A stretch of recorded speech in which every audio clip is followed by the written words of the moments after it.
অফিসের কর্মব্যস্ততার মাঝে সময় বের করা যতটা না কঠিন ছিল, তার থেকে বেশি চ্যালেঞ্জিং ছিল সব বন্ধুদের একসাথে পাওয়া। অবশেষে সেই প্রতীক্ষিত দিনটি এলো। হাই, আমি সৌগত, আর আমার বন্ধুরা উত্তম, অনুপম, রোশন, সুমন এবং আমাদের গাইডের ভূমিকায় থাকা নকুলদা সকলে মিলে বেরিয়ে পড়লাম এক বিশেষ যাত্রায়।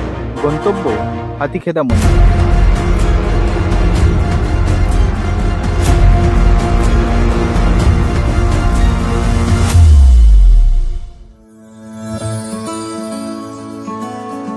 আমি জামশেদপুরের ভিলাই পাহাড়িতে থাকি।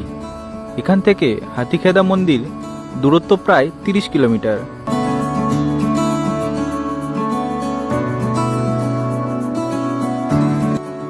তাই আমরা একটি অটো ভাড়া করে রওনা দিলাম। আমার মনটা যেন আলাদা এক উত্তেজনায় ভরে উঠেছিল।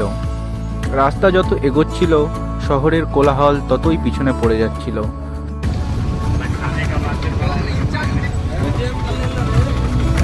সবুজ গাছ, পাখির ডাক আর গ্রামের পরিবেশ দেখে মনে হচ্ছিল কোলে পৌঁছে গেছি।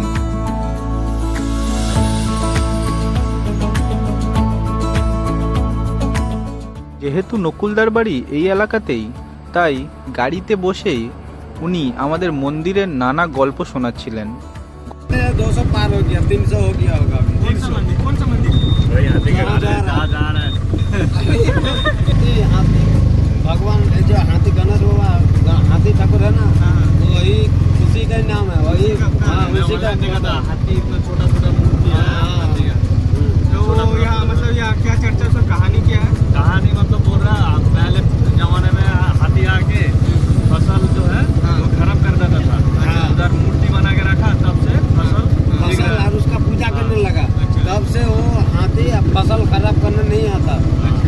तो वो जब से नहीं आता तो एक रूल, उसका नियम जो करते गया, तो उसका प्रसादी मतलब लड़की नहीं खा सकता।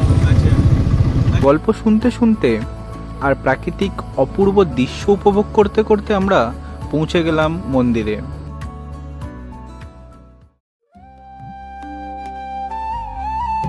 মন্দিরের মেন গেট দিয়ে ঢোকার পর আমরা হাত মুখ ধুয়ে নিলাম।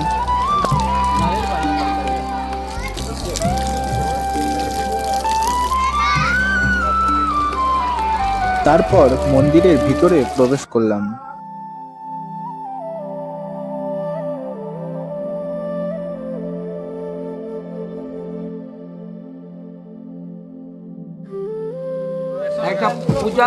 মন্দিরের ভিতরে থাকা দোকান থেকে পুজোর জিনিস কিনে পুজোও দিয়ে দিলাম। মন্দির থেকে বেরিয়ে এক গ্লাস আখের রস খেয়ে শরীর আর মনকে দুটোই ঠান্ডা করে নিলাম, আর মন্দিরের আশেপাশে একটু ঘুরে দেখলাম।